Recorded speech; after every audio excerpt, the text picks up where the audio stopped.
RAX Tent whole process of creating glass dome tent. RAX Tent starts by building the frame of the glass dome tent using an aluminum alloy frame that is modular in design. This makes it easy to install, secure, and strong enough to hold the weight. The next step is to install the internal aluminum composite panel, which provides thermal insulation and keeps privacy. This helps to create a luxurious and high-end vacation atmosphere for the glamping dome life. RAX Tent then install the glass panels and triangular glass windows. Each piece of glass is installed according to its designated number and secured in place with glass adhesive. The triangular windows are designed for ventilation and usually have 2 convection ventilation windows.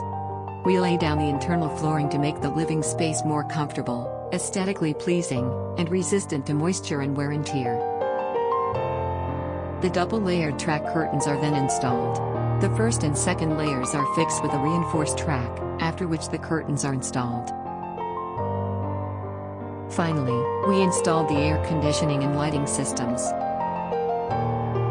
After completion, you can enjoy your time inside the glass dome for a variety of purposes such as reading, listening to music, or glamping. Build your glass dome now.